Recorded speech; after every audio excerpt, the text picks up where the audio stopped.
back to my channel. I hope you're well. Today I thought I'd share with you some of the things that I learnt from my therapist. I will admit I felt very grateful to be given the opportunity to have a few sessions with a therapist. I had five sessions. Felt like that was a good amount of time, and also we left it, whereas if I needed to come back at any point then I could just come kind of for like a one-off kind of thing. Yeah, I got recommended her and really just vibed with her. She kind of got me and I was able to really like comfortably open up to her and was very honest. So yes, that's kind of how it went. But like I said, I was so grateful to be given the opportunity to do that. And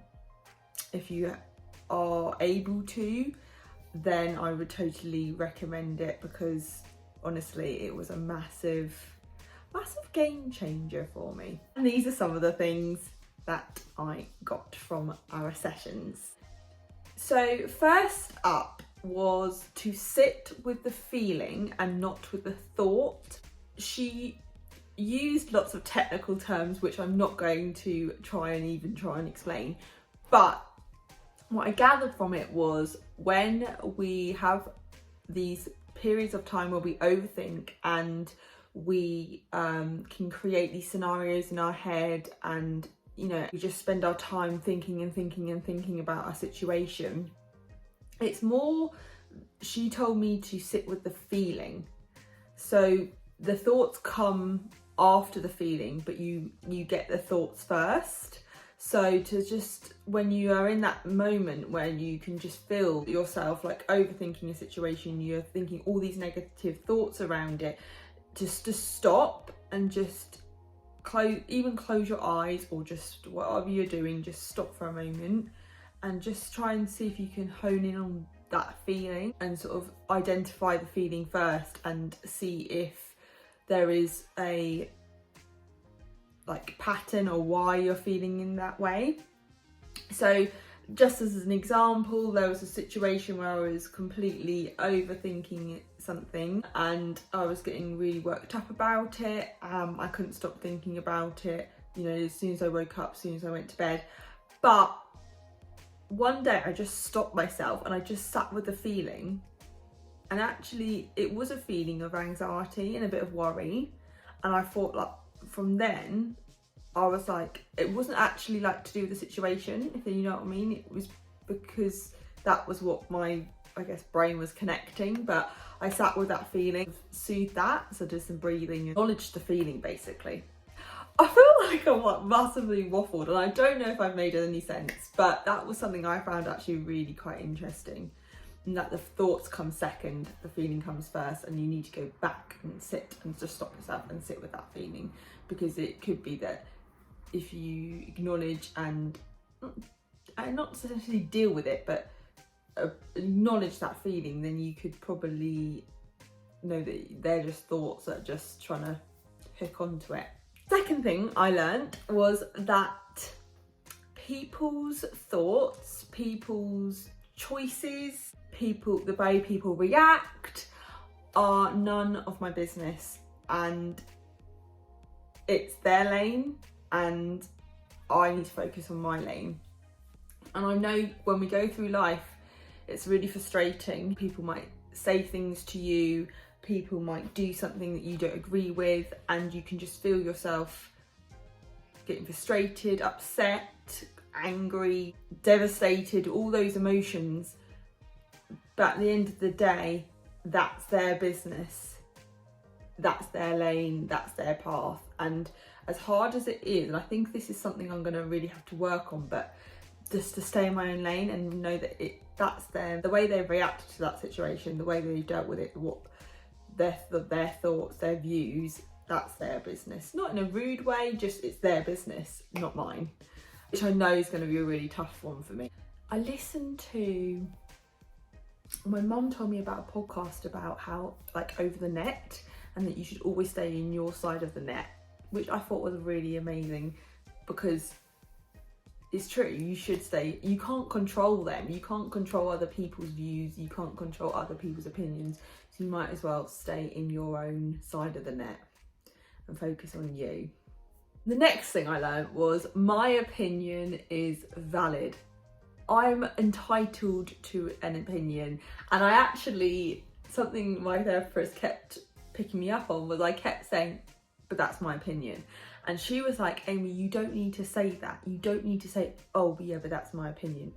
It is your opinion. Your opinion is worthy. Your opinion is valid. You don't need to justify that you've got an opinion. That's you allowed to say what you think. As long as you say it in a nice, calm, respectful, polite way, you are still able to have an opinion, and you don't need to justify it's just your opinion. It's not just your opinion. Your opinion is valid and your opinion is worthy. And that's something I've really started to try and sort of say, and try and, you know, I can feel myself going, yeah, oh, but that's just what I think. No, it isn't just what I think, that is what I think. The next thing I learned, and it gets quite deep, but connecting with your inner child is so important. Some people might have different views on this. For me, there was lots of incidences or memories that actually have affected and shaped the decisions and the choices and the thought processes in my current life. And she sort of spoke through and discussed with me how I need to go back to that inner child, that little Amy, and nourish and love her, and kind of make her feel like it's okay.